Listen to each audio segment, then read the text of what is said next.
when you think. Meghan Markle and Prince Harry seemingly dislike the United Kingdom immensely. Well, they've openly said it wasn't a really warm and welcoming place on international television. And even Prince Harry himself stated, while being interviewed about his time in the army, he said, well, he wasn't over keen on England. I mean, what does that say, you know? We'll just leave that there. But seemingly they can't want to not come back. And more importantly, as ever, they seemingly want to come back at the drop of a hat. So what could the real reason for this next return so soon be? Hi, good morning, Neil Sean here in the very heart of London, and thank you as ever for joining me today. Thank you for your kind comments about the Two Eyes coffee bar. I think I sort of got some memories going there, didn't it, with all the old rockers. Marty Wilde, Joe Brown, Billy Fury, Elvis. We all loved the good rock and roll time apparently way back in the 1950s. And more importantly, of course, people enjoyed their time. It was innocent, wasn't it? No social media, no backlash against everything, no pronouns. I mean, we could go on for hours, couldn't we? I know. Need a fresh Horlicks at this rate. Back as ever though to your breaking raw story of the day.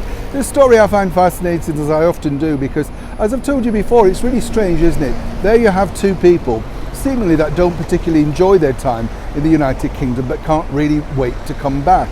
Now, this particular fresh visit could be as early as November. That's right. This is all to do with the fact that Meghan apparently has been offered the chance of an award. Ooh, never turn down an award, do you? It's profile. Chance to get on a glitzy frock, come out and deliver another speech.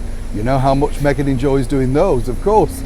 Now, this particular award is all for her charity work, and this, of course, is GQ magazine. Now, last year Prince Harry had an association with GQ magazine because he very kindly spoke warmly about the nurses that had helped and developed and all that sort of stuff during the pandemic. So that was a nice, heartwarming thing to do. But of course, GQ magazine know the value of getting people who are in the headlines, you know. I've been to those award shows myself and covering it for various TV channels. Tickets this year average around about £5,000. It's not a cheap night, let me tell you. The goodie bag's not bad, but ultimately when you think about it, you're paying for your own goodie bag. So why is Meghan keen to return back here to the United Kingdom? Well, according to a very good source, it's very simple. They want to pick up the opportunity to reconnect with His Majesty King Charles. I told you this was coming. And the more important thing is that they really want to see if they can get together and, you know, paint a more, shall we say, consolidated picture for, you know, people here in the United Kingdom and around the world. Now, many cynics might say, not me, that the value of having, of course, a wonderful picture with our brand new king resplendent in his new role, well, it speaks oodles, doesn't it, for their brand moving forward. Now, of course, if you're uncynical, you could say that Harry and Meghan simply want to draw a line under the past, given all those books, bad press, and of course, endless tit-for-tat interviews that they've given. Either way, I can tell you exclusively that Meghan and Harry are pushing ahead to try and get something in the diary with our brand new king for their return visit back here in November. Now, whichever way it goes, of course, it's going to be a rather tricky manoeuvre for the brand new king, His Majesty King Charles, because it won't be painted very well by the British public over here.